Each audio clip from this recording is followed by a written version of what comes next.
beberapa cuplikan kalam dari Al-Habib, perjalanan rehlah Al-Habib Alawi bin Ali Al-Habsyi.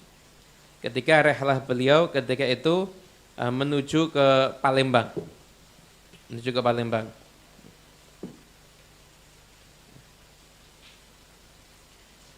Yang pertama di antara yang pertama adalah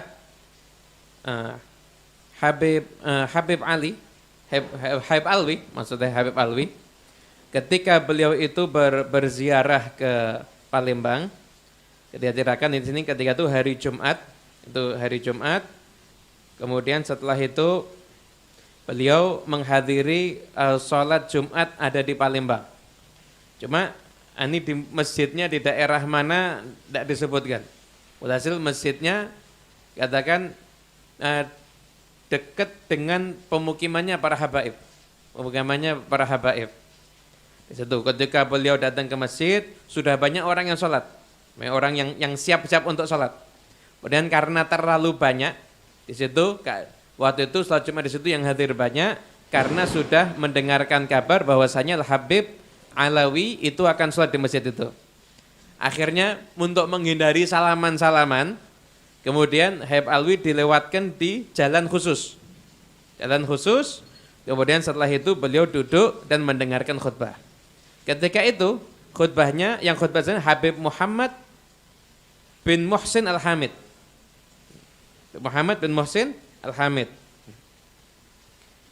Beliau ketika itu khutbah dengan khutbah yang sangat bagus. Kata Habib Alwi, beliau itu sangat kagum dengan khutbahnya Habib Muhammad Al-Hamid ini. Kenapa? Karena persis dengan yang biasa khutbah di Masjid Jami' Sewun. Tahu enggak siapa yang baca khutbah di Masjid Jami' Sewun? Khutbah di Masjid Jami' Sewun Syekh Hasan bin Muhammad Baraja.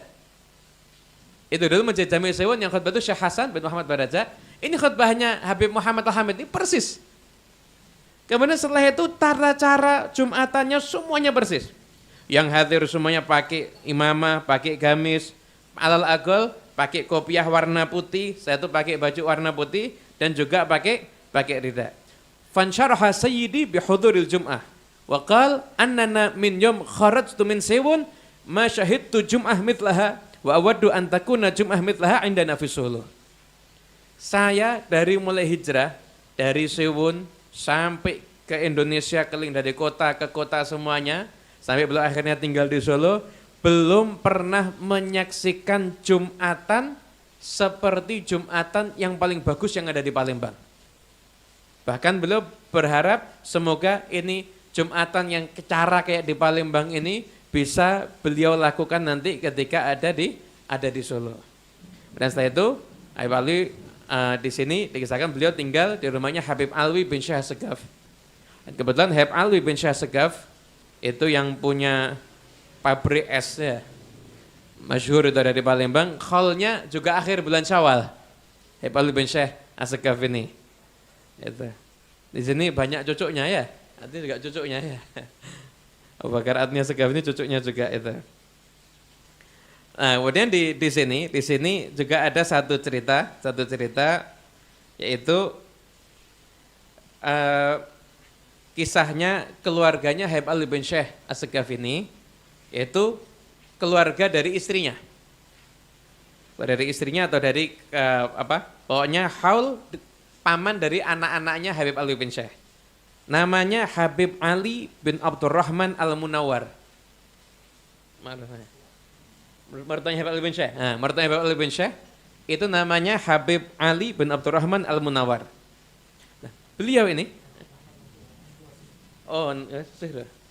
jadi Habib Ali bin Abdurrahman Al-Munawar ini mertuanya Habib Alwi bin iparnya Habib Alwi bin Syekh Segaf. Nah, ini dikisahkan. Jadi ketika itu di sini panjang ya, Anda baca bahasa Arabnya nanti wagetnya buat Habib Ali kurang nanti takutnya. Jadi kita ceritakan aja intinya yang ada di sini. Jadi ketika awal Januari 1947 itu terjadi pertempuran di Palembang. Ketika itu Belanda mau masuk lagi untuk menjajah Palembang. Itu ma'ruf, kata kamu Cari di Google, nanti keluar pertemuan 5 hari di Palembang awal Januari 1947. Nah, ketika itu kan datang sampai ke tempatnya pejuang itu di sekitar masjid. Di sekitar masjid.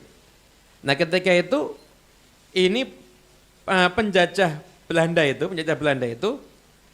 itu sampai di kampung tempatnya keluarga Al-Munawar. Di sini 12 Ulu atau 13 Ulu ya. 13 Ulu. Itu kampungnya keluarga Al-Munawar. Ini ketika Belanda nyerang kan orang semua takut. Ini Habib duduk di musolanya.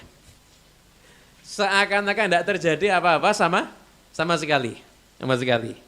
Kemudian setelah itu ketika lihat ini Habib duduk di musolanya, kebetulan pakai pakaiannya warna hitam Habib ini. Nah, dikira orang-orang Belanda ketika itu ada front perlawanan kepada Belanda dari kelompok Ats-Tsaurul Aswad. Ini banteng hitam. Ketika itu dipikir Habib Ali ini itu jangan-jangan kelompoknya itu. Akhirnya di musola diganggu. Itu diganggu ini Habib keluar bawa tongkat. Ayo, nakut-nakuti gitu.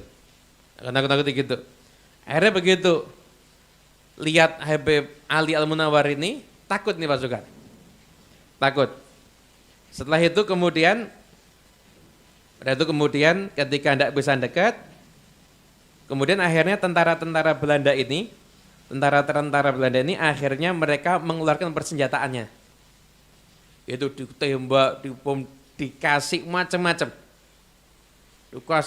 Di meriam dan lain sebagainya. Subhanallah, itu Habib Ali bin Abdurrahman Al-Munawar tidak lecet apapun juga kecuali hanya luka sedikit ada di bagian kakinya. Ada di bagian kakinya. Dan katanya peluru yang kena bagian kaki ini peluru yang beracun. Setelah itu mau dibawa ke rumah sakit. Awalnya Habib tidak mau, tapi akhirnya mau tidak mau bawa ke rumah sakit. Sama sekali racunnya nggak membahayakan beliau. Kemudian setelah itu pulang, dibawa ke rumahnya Habib Alawi bin Syekh. Kemudian setelah itu tinggal di sana. Dan dalam keadaan masih hidup dan seperti keadaannya biasa. Nah, tentara Belanda yang merasa sudah membombardir dengan tembakan macam-macam itu, ketika dengar Habib ini masih hidup, tidak percaya. Akhirnya tentara Belanda cari info, kemudian dapat info kalau Habib Ali Al-Munawar yang mereka sempat lihat sudah dibombardir dengan tembak itu di rumahnya Habib Ali bin Syekh Segaf. Didatangi tentara Belanda ke sana. Di sana bilang, ini katanya orang yang kemarin ada di musola itu sudah kita tembak ini itu dan sebagainya, katanya nggak kenapa-kenapa. Betul apa enggak ini ceritanya? Nah, ketika itu setelah itu mereka penasaran, saya pengen lihat. Oh enggak, orangnya masih hidup. Enggak percaya kalau belum lihat.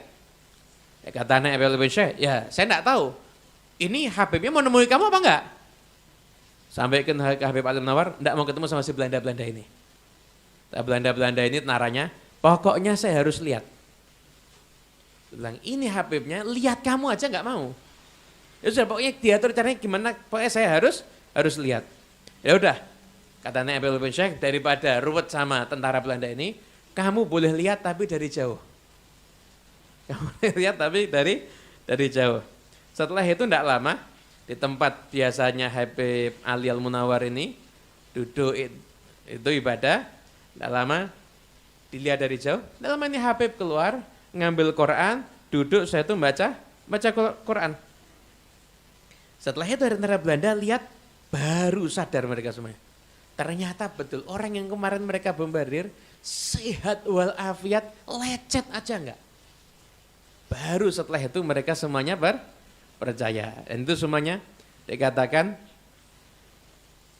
itu pakai peluru, atau ini pakai meriam ya, gitu. Pakai peluru besar itu, karena soalnya di sini pelurunya